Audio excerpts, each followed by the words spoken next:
So, Sai Krishna, welcome to the show, man. Thanks for doing this. Glad to be here. Yeah. So, dude, your company is Scapic and the acquisition done by Flipkart, everything is super impressive.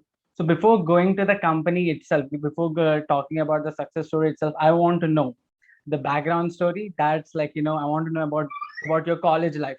What are the cool stuff that you did in college, or how was your education like? Can you talk about Really feel ancient now, dude. it? My journey started back in the days when I was an engineering undergrad, right? I was sort of your textbook definition of an accidental entrepreneur. My journey started back when, during college, my life revolved around the canteen, how to bunk my classes, and then possibly where do I go after I bunk my classes. In between all of this, I think I was fortunate enough to be exposed to the concept of building orgs or building products that people actually like using, right? And Yeah. it's a statement that we often overuse, but at the same point not realize enough, which is creating something that people want is a hard task. So on that, I started my journey back in the days by authoring or trying to create some very simple applications as well as use cases that had a bunch of novel fits in the education space. So we used to build Okay. learning management systems, pieces of software that was useful for edtech companies to use, so on and so forth. Yeah. I eventually took my learnings from there, scaled that company out to more than about 12,000 kids who were able to use some of our solutions, and Wow. then went on to try building my next firm, which was in the AI space. So what we tried building there was, how do we have layers of AI in order to facilitate Mm. intelligence between uh, interfaces like WhatsApp, which are conversational in nature, and how do you then have like services which can sort of reside on top of this? Chat bots were sort of a thing back in the days then. Wow. From there, I then subsequently went on to have a small tryst in entrepreneurship at Stanford, got back to India. And Wow. in and around this time was where I started looking at how does the world evolve over the next 3, 5, and 8 odd years, right? And Okay. we call this the arc of computing of sorts. And this arc of computing is largely how devices have sort of changed. And we sort of came into this belief that you're going to have AR and VR interfaces that are going Yeah. to become an important part of how the arc of computing moves forward. So on that is where I started building Scapic through. Scapic was a startup in the virtual and augmented reality space, and we made it really simple for brands, businesses, and enterprises to author their own experiences and put it out there. Mm. So built Scapic for about 2.5 years, and that's when we realized there was a sweet spot in e-commerce. And Okay. we subsequently sort of from there scaled that out through, and currently run Flipkart Camera, which is our Wow. initiatives in terms of trying to see how AR can be impacting over 100 million odd Indians in terms of how they shop online. Wow. And when you told about so when was like the first venture that you started? Like, where were you? Like, in which university, and what was your age by then? Uh, I guess I would have been around 19 years old in a Bangalore-based engineering college called RP College of Engineering, and that's when my first tryst with building my first startup started. Wow. So like you, all the startups that you started, actually everything got success, success, success itself. You never had like a downfall story, any failed projects or something like that. The funny, interesting part about stories when you look retrospect, right, is we only identify the dots which were successful. So between three odd projects that had positive outcomes, I think there Yeah. were a dozen, if not more than a dozen, which didn't pan out, right? Okay. And I think that's the beautiful thing about building companies, projects, and startups, right? Nobody focuses on the dozen ones that didn't work. You literally Yeah. need to get it right once, right? So it's Yeah. about maximizing upside as compared to minimizing downside. And that's largely how entrepreneurs grow through, right? Like optimism that if I get it right once, I would be able to compensate for the number of times I might have made a mistake at some point. So That. I've made plenty of mistakes more than I've gotten things right.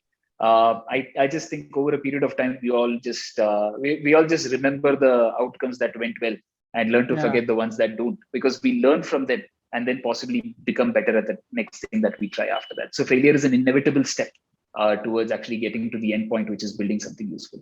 Yeah, it's so true. Like even the startup that I have worked with, right? What I also understood, the point that you made, that it's all about like if you give 10 shots, there will be one shot that you give. It might actually compensate with all the nine shots that went failed. So what you told actually makes sense. And you talking, I just feel that so you always were a founder or working for a startup that you have built, or did you ever did like an internship or a job at any place? Interestingly, I did intern at a really large semiconductor firm at one point of time in life. My Oh, goal back then was to walk in, learn everything new about the concept of building silicon yeah. and sort of designing things in that. I carried cups of chai for my manager, right? So it taught me a little in terms of how big organizations work, and it taught me a lot on Mm. why smaller companies and startups have the advantage of speed and velocity over much of the larger ones out there. That's so true. And that's what gets me thinking, right? Like whenever we like the moment a person graduates or something, I feel it adds more value for you to work in a startup than actually in a very huge multinational corporation in the start itself, because you get to experiment more with the startup compared to the company. Very true. Yeah, I think, and that's inevitable by design, right? A big company is risk averse in nature, right? The goal Yeah. is in order to maximize shareholder value, and thereby Yeah. you're sort of building things and moving forward while minimizing risk as you go ahead. A Yeah. startup inherently is a risky Mm. bet, right? It Yeah. is a contrarian view on where the world is going, which is in itself having a lot of risk with it, and Yeah. then trying to get that bet right. So, which is why entrepreneurs as well as large org leaders are very different in terms of the way they view the world, neither of which is necessarily wrong. It's just Yeah. that two different companies of very different scales, sizes, and priorities require very different ways of running them through. One that fosters risk, while the other tries to minimize that risk. That's true. And even when we look at the risk ratio, and I feel at a young age, you can take much better risks and, you can actually try to get better outcome. And what I have seen with you, like you told about the tech app that you have created and even the Scapic, what was something that you did right? Or what was that sauce or some tips or trick that you have did it right that others couldn't do that you have achieved what you have achieved? Was there anything Right. like specific that you want to share about? I think interestingly, one of the larger lessons that I learned through the course of building firms is that the market always wins. Right? What do I mean by that? Is if you're a bad team and you still exist in a good market, you're still going to do fine because the market Yeah. always wins. Yeah. If you're a great team and you exist in a really average market, not going to do that great because the market always wins.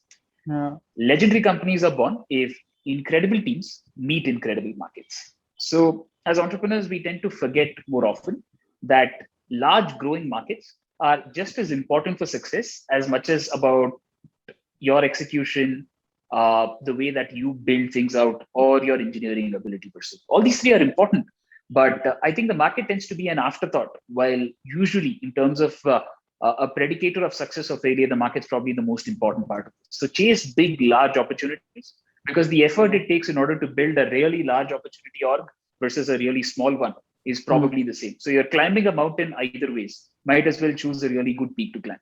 That's so true. And even if you talk about the market, right? So when you were probably building up Scapic or the other companies that you have built, it was mostly toward tech inclined companies. Weren't there were like criticism towards you telling that it's so early for India, or you doing it in India is not right. It would better work out in a Western countries.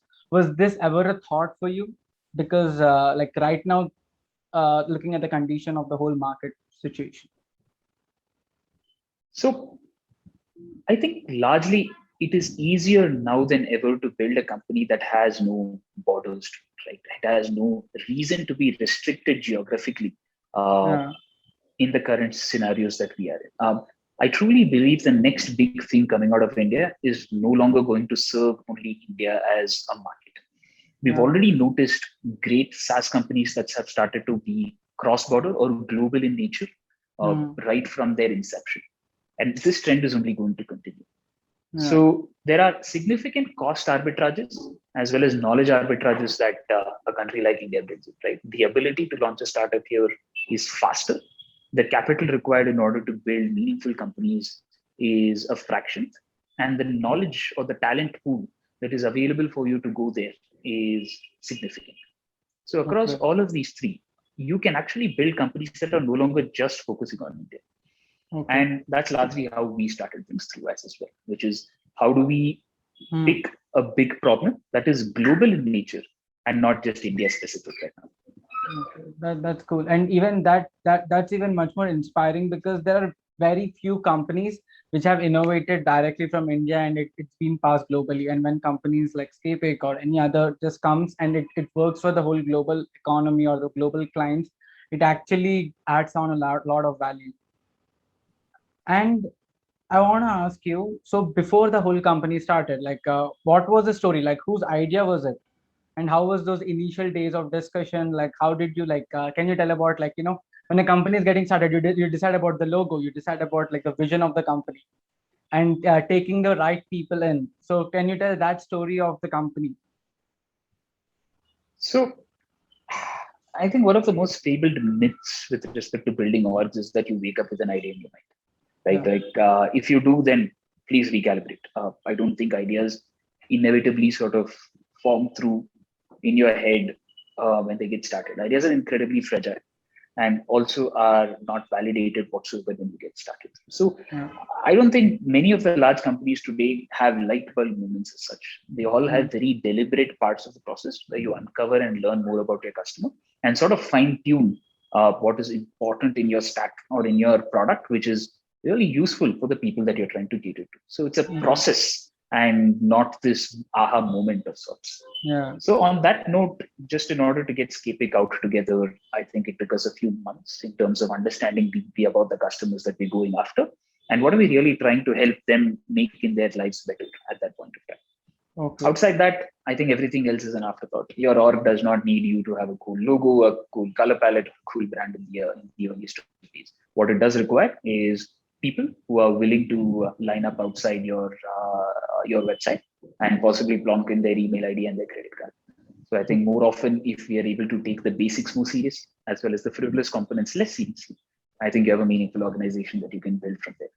Wow. So initially, how many members were the team, and like how did it work along? Like initial days of Scapic, like what was your initial customer target was, and how did you acquire them? Broadly, the team was nothing more than two members, which was me and my co-founder Ajay. We started in a deep, dingy, dark room, much like any other startup does in its earliest format. The goal back then was to probably just make people care, right? What Hmm. do I mean by that is just show a large audience as to what is possible in virtual and augmented reality to begin with, and Hmm. eventually allow them the opportunity to either be involved in the space or Hmm. experience the space, right? Because much unlike most other sectors, VR and AR is so new at this point that you need to start off being a teacher first, and then eventually a salesperson, and then eventually a SaaS startup that is sort of built on top of the first two. So our initial KPIs were sort of optimized around how many people get to learn about the technology, how many people are curious about what the technology is, and eventually how many of them would sort of filter through into the standpoint of wanting to use tools or authoring platforms that Hmm. makes life simple for brands and businesses to make or build such experiences. So given the sort of three-layered prioritization index that we had, at least we were fairly clear of where the world was going and how we're sort of playing along tag with it. And Yeah. inevitably what happens is the opportunity is global in this case because there is no reason to differentiate between an Indian versus someone from USA versus someone from say parts of Europe, or we had clients even from New Zealand. So Wow. these all have the same set of problems at the end of the day. And once you sort of are able to identify and pattern match between them, the solution that you're building has no borders or is agnostic to the place that you're launching it from day one. Yeah, makes sense. And when we were building this whole empire, right? Like when we are trying to get the whole global clients or trying to get the whole global recognition, and but which point of the time did you feel that it can actually scale and it can actually it can be like the next best thing? Like, did you actually investors found you, or like did you get opportunities directly, or did you actually go out to seek funding or any of that sort? So the moment of time that you're talking about is broadly addressed as product market fit. Right? Product Yeah. market fit is when what you're building versus what the market wants from a solution like yours sort of Yeah. has great deals of synergies between themselves that more customers are lining up outside your door than you can handle. Now, Yeah. these movements are what every startup works closely towards, right? And you never know when it's actually arrived, but when it does, it's always evident that what happens after product market fit is sort of steep growth for what your org is building out to do. Yeah. Our journey in sort of searching out PMF was a 12-month affair. We started with building out a rudimentary VR and AR editor first up, where people can generate any sort of experience that they wanted. So this involved use cases from education companies, banks, real estate companies, and training companies, sort of broadly building out a swath of experiences in the hundreds of thousands when they got started. It then went on to become specific around e-commerce, right? We started to notice that our most repetitive customers at any point of time were either marketing a product or selling a product to you. We then started to optimize the org around that and build a core product that was catering specifically to the e-commerce stack. And once we started doing that, started to power global brands as a part of that process. So this was not instantaneous. This was not a checklist, but rather a long, slow, tedious process where it's not even a straight line. It's a bunch of zigzag paths that you take to actually reach to the destination. And the destination being your customers like the product that you have to offer. You're willing to pay for the product at a certain price point that you think you've uncovered. And you are now able to scale this gracefully without necessarily throwing too much people or too much advertising money behind the product that you're building. So that's sort of a framework. I think there are incredible frameworks out there for finding product market fit for your company. For us, it was broadly around the e-commerce space, and where we saw mid-market as well as enterprise customers starting to come back and wanting better product experiences that could be built using Scapic itself. Yeah, great. Because even in the e-com sector, like I feel that especially in the time of COVID or even before that, like it has shown like a very huge boom, and even that's the reason, right? Like e-com sectors like Shopify or WooCommerce, like this got like a really huge attention right now. And when we are trying to build on tools for them, there would always be like a competition, or like there will always be someone else that you want to look up to. So what was those companies, or what was those people that you as a person or Scapic as a company looked up to or wanted to follow a framework? Like, was there any of that sort? I would broadly look at two areas. Like one is obsession, the second is awareness. And we tend to do these two in a inversion, which is we obsess over our competition and we are aware of our customer. While 99% of the time it needs to be the other way around. Sort of have to obsess over your customer and be aware that there is another person also trying to obsess over your customer, which is your competition. That's it. Yeah. Honestly, the chances of you living or dying as a startup is significantly higher because of your own actions or inaction to your customers as compared to your competitor coming and eating your lunch. So from the time when we got started, our focus was laser sharp, which is build something that the org can cater to a specific customer and make them happy. And as we do that, find a way to replicate that at scale. And as you do that, competition honestly doesn't matter. It's not like the competition doesn't exist, but it's just that if you're going to spend your life optimizing for how you're going to please your customer over one feature outside your competition, you're only going to spend your time trying to optimize for that one extra feature and not really understand what the customer wants or they want. So for us, it was the other way around. We spoke, we listened, we actually listened more than we spoke, hopefully, to see what users wanted, and thereby then look at the way that good products can be built around that. And it's not just us. I think there are iconic companies in the past who have completely shut away the concept of competing with another company and simply focused on building the best possible product for their users. A similar example could be given to the likes of, say, Canva, right? So when a graphic authoring tool like Canva is sort of building its own core product around, they're not looking to compete with Adobe, right? They're not looking to compete with, say, a Photoshop stack or or a Corel Draw or anything out there. They are looking to build the simplest product available for their specific set of users in order to go out there and express themselves in terms of making reasonably palatable designs that can actually pop. Now, to do that, what you need to focus on is the people who are using your product, not the people who are running advertising spends over a 20-year-old company that's out there. So more time obsessing over your customers and less time being aware of them. And the framework that you have got, like the way you're thinking, like the whole business model that you have built up to, like all the things that you have done, what was the major thing that actually contributed to your mindset or the whole culture of Scape? Like, was there like the time that you spent in Stanford, or was there the thing that the experience that you gathered because of the like the past project that you have done? What is the what are the major contribution to your mindset towards looking at the startup and being customer focused to this much? Right. So startups are inevitable reflections of their founding teams, right? And Yeah, we've noticed this across multiple other firms that have existed in life. So if you are a part of co-leadership that's shaping your startup out, I would say look at the framework of building culture into your org as three steps. The yeah, first step is align everyone on context and why your firm exists in itself, right? okay, We so often get sucked on the day-to-day building part that we often forget the larger reasons as to why the org or the person or the team sort of has come into existence. The second is in order to reiterate this often enough so that it doesn't look like a mission vision statement that is usually stuck onto the urinal. You actually need to follow through with the things that you commit to. And the yeah, third is try to see whether it is actually relevant, useful, uh, as well as resonating with people outside your company. What do I mean by people outside your company is your users. yeah, So it's not if you just write five abstract values and say you are bold, chivalrous, daring, and just throw that into your office wall, and then all of you guys say it to each other, and none of your customers believe that that's actually happening. There's no point in that, right? So align context between internal stakeholders, ensure that you're iterating this to its most true format so that you're able to follow through with values as compared to just writing them out, and yeah, make a deliberate effort to help your customers see the world the way you do.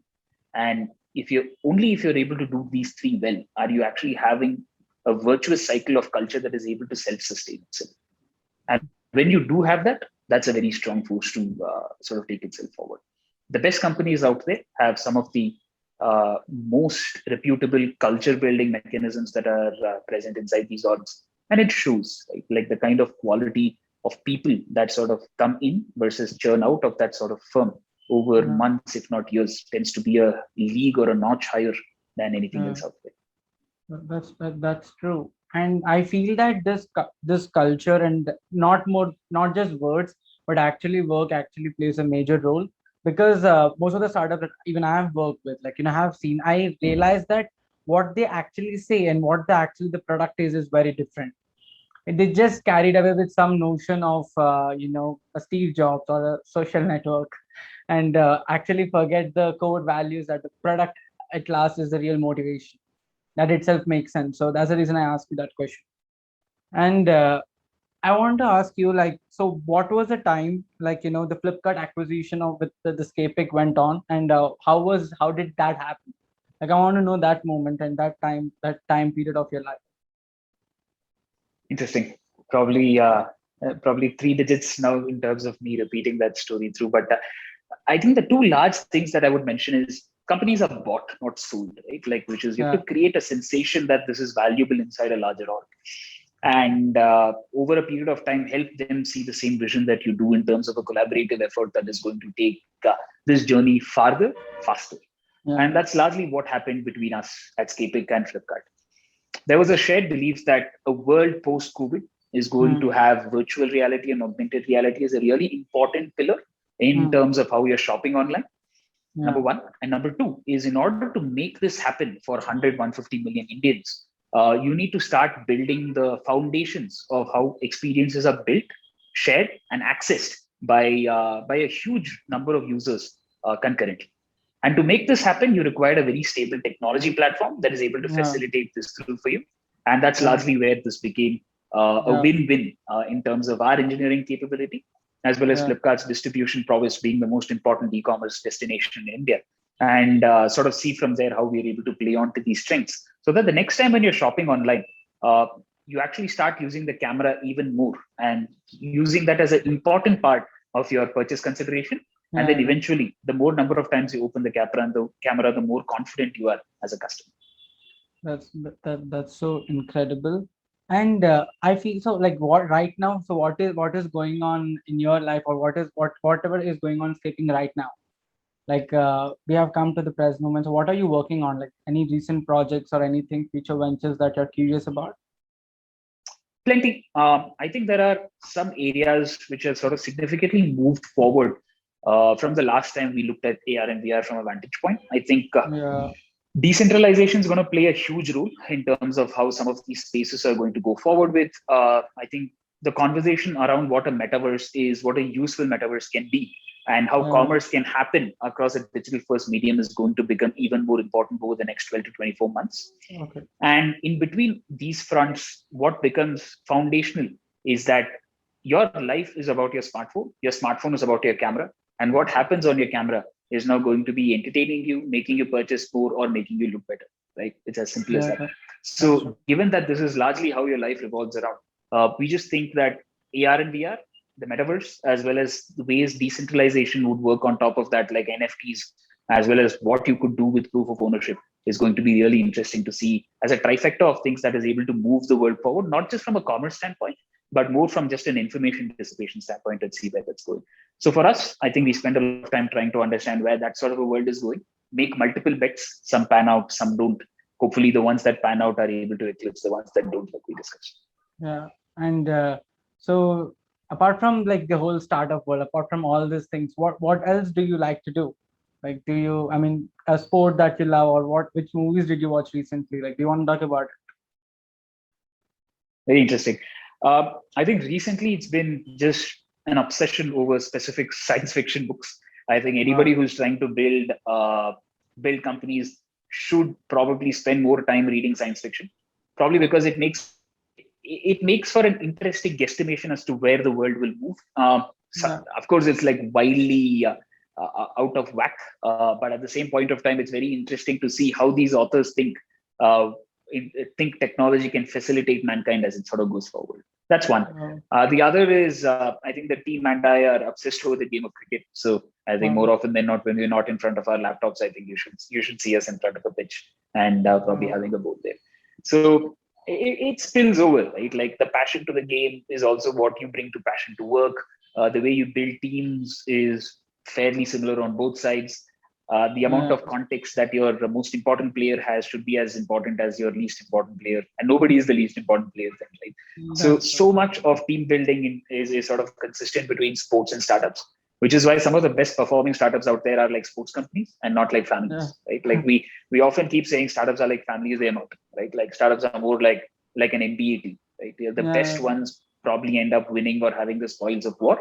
It is yeah. important for you to understand who and how you are able to optimize for the ones who are really good out Yeah, actually, the point you made is really interesting. Like, usually because whenever a person starts up a company, or we tend to think our whole team as a family, and the moment we think it as like the whole family is there, there are more emotions involved than actually the work. And the moment you think like the way you told, like NBA team, or the moment you think as team, what we do is we double down on the strengths and try to minimize the weakness. And that's actually a better analogy to follow. I agree with it. for And sure, for sure. I think largely, and treating yourself like a family is not a wrong thing per se, right? I just think you have to find the right balance between head, heart, and hands. If I were to put it in one way, what do I even mean by that? Is your heart's got to do some of the decision making, which is empathy first, putting people first, etc. Your hands have to do the dirty work of actually executing things that are really important for your startup on a daily basis.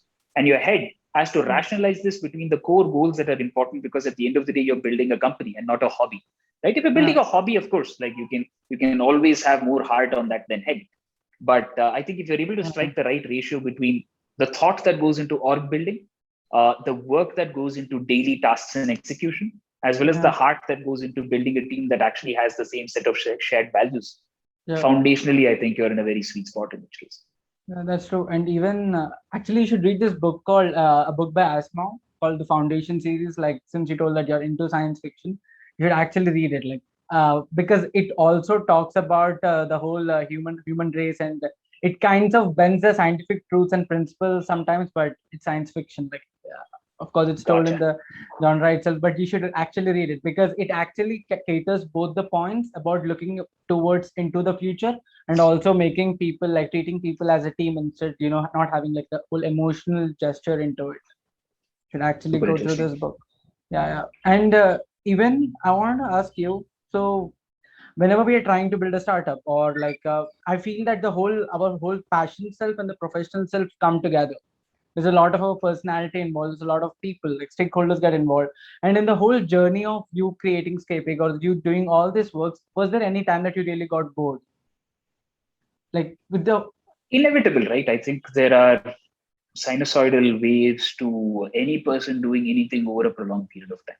yeah, You are going to have days where you feel on top of the world. You're going to feel yeah, absolute shit on other days.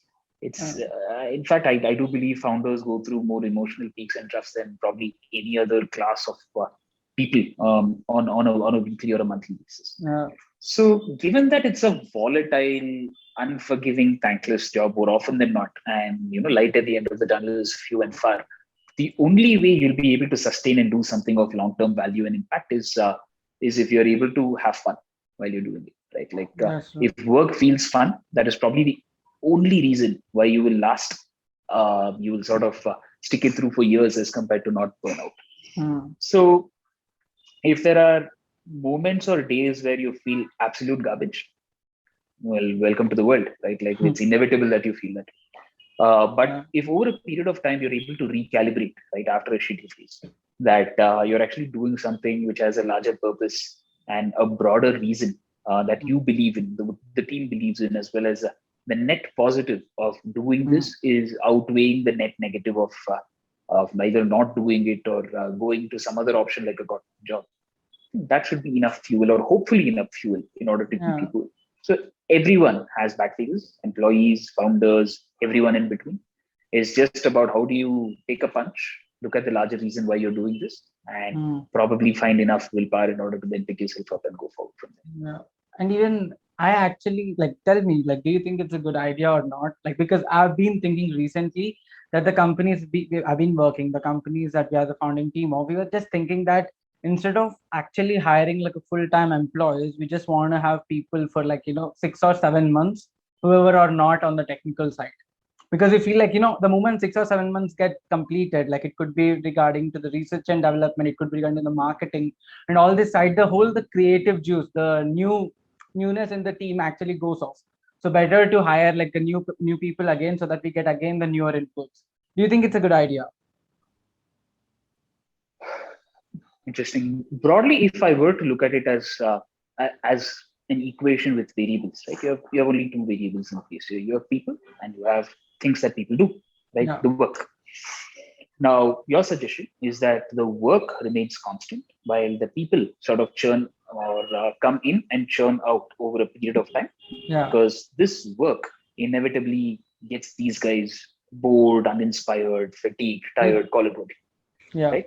So there is one variable where the work remains constant while the people sort of change, purely yeah, because this work sort of not changing at all.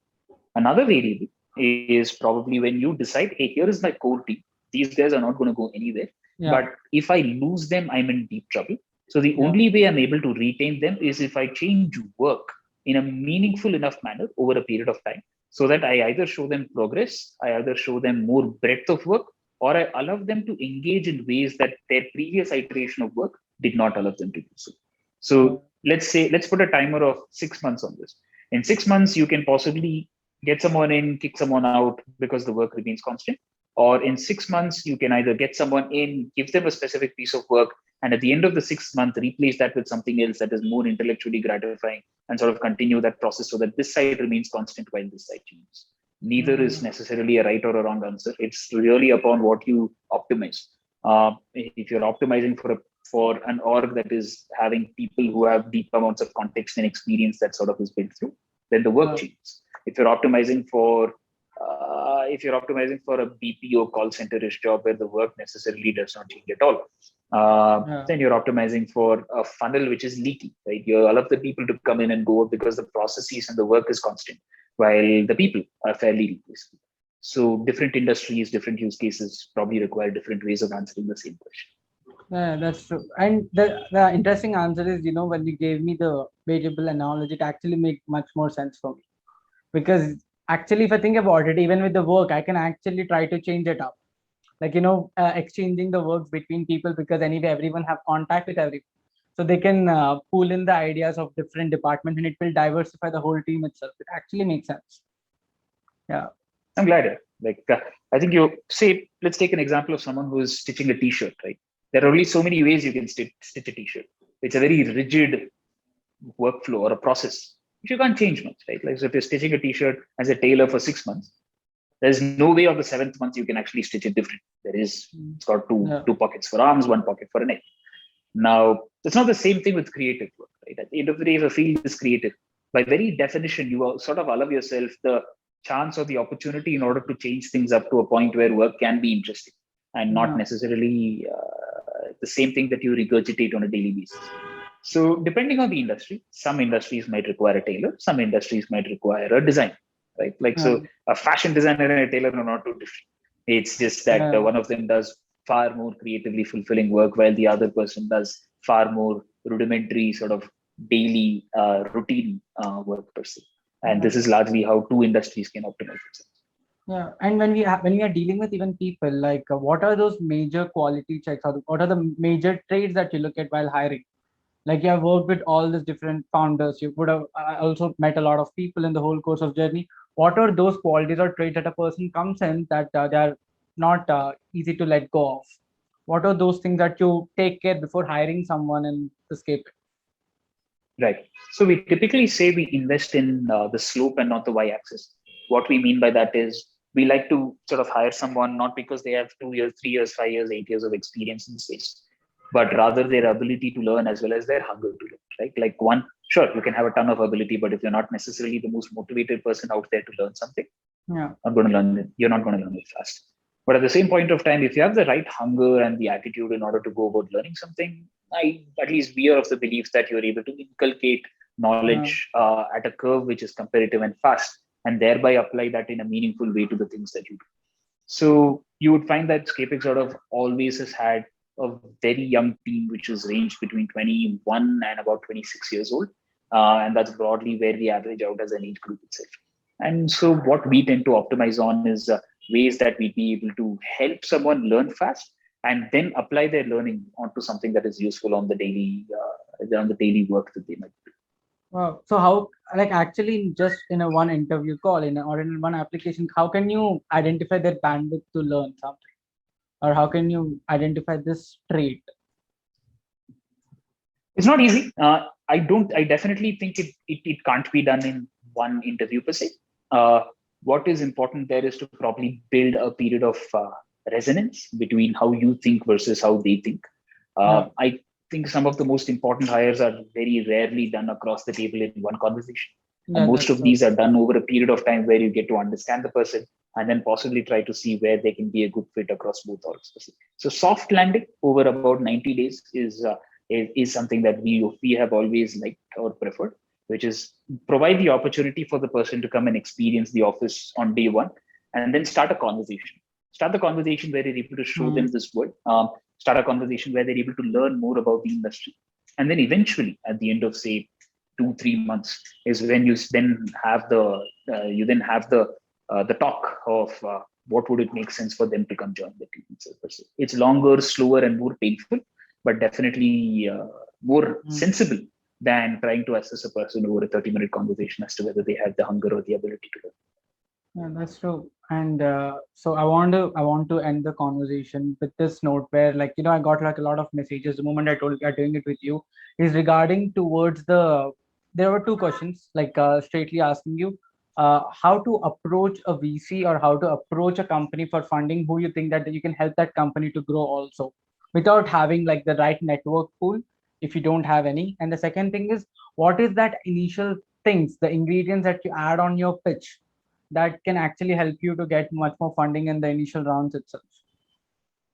Interesting here. I think capital is a function of either a push mechanism or a pull mechanism, right? Which Yeah. is you can either be known enough in the industry that you're able to push your way through, or just create enough interest with your users that the capital sort of follows with it. A pull is always more respected and more useful than a push mechanism. And ways that founders can do that if they're not necessarily the most networked in the VC space is to build in the open, right? What do I mean by build in the open is get started building your company and be absolutely transparent about the process of building it over every Uh, week or every 2 weeks, where you're able to showcase that this is where my journey is, this is where I'm going, and this is how I'm able to build an audience around this. And once you're able to start building in the open, you create for a meaningful sort of way that someone on the outside can look, learn, and understand uh, what goes on in the company behind the scenes. And when you build in the open, you're able to create a easy way for not just VCs, but both your customers as well as your as well as if you're a B2B startup companies to understand what goes on behind the scenes. So I would highly recommend that as an approach in order to shorten the fuse between getting these introductions per se, because you're then able to generate interest yourself. And the second part is with respect to what should you include in your pitch deck is nothing fancy. I would say about 10 to 15 slides that broadly talk about how large is the problem that you're solving, why the market is at a great point of time to have this problem solved, and also the timing of which. Why does a startup like yours need to exist in the world today in 2021? And why couldn't have this been built in, say, 2 years before now? Or why would it be too late to build this 2 years after now? Okay. Because one of the fairly underrated parts about building firms is the part on timing, right? Market timing is just as important as what you're building in the first place. So explaining the rationale behind great timing goes a long way in helping people understand why an opportunity like the one you're presenting to them has a great timing sense for where it's up to right now.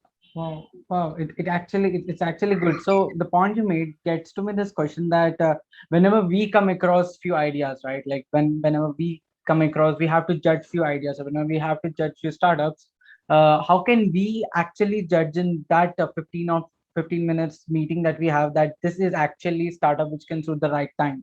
Because most of the pitches that even I get, it gets portrayed in a way that this is the right thing happening right now. It also has an industry. So how can we actually judge by ourselves that this is a time that we can invest in this startup? I mean, there are 100 frameworks, I guess. One of the more interesting ones is probably what the founders at Google used to use. It's called a toothbrush test. It's called a toothbrush test, which is if you're able to use this product every day, twice a day, that's a starting point where something is sticky, something is useful, and something is going to sort of remain in your life as a consumer product over a period of time. Uh, This is sort of the most rudimentary way of trying to understand and assess whether something is useful or not. There are multiple frameworks. There is one where you have, like, say, great NPS scores at the end of which, and you're able to collate that and try to see whether users like it or not. But I think if you're just looking and evaluating ideas from a very, very basic standpoint, a toothbrush test for as much as it is a tongue twister is also a useful way for you to get started. So do you have any recommendations or any books or any lectures that you have went through, like in regards towards this journey of business or engineering or anything that gets you towards this good frameworks that you have right now? Or is it all Couple of experience? books. I think broadly I would recommend a book called Crossing the Chasm. And the second one is Shoe Dog by Phil Knight. Yeah, I've Shoe read Dog's Shoe about Dog. the story of Nike.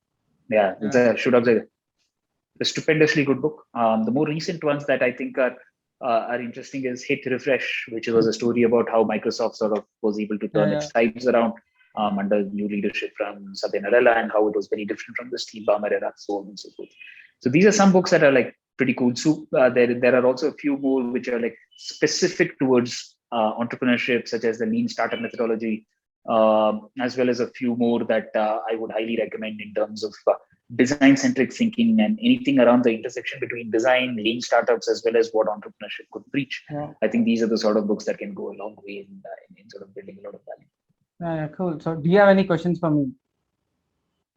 Oh yeah, I think this has been a really interesting conversation thus far, and I just I like the depth of some of these questions. So super excited to see what you guys are up to next, as well as how AR and VR sort of evolves out in India as well. Yeah, sure. And of course, I will also keep you updated with the projects I've been doing, and we'll stay in touch. Thanks for doing this. Sounds a plan. Take care. Cheers. Yeah.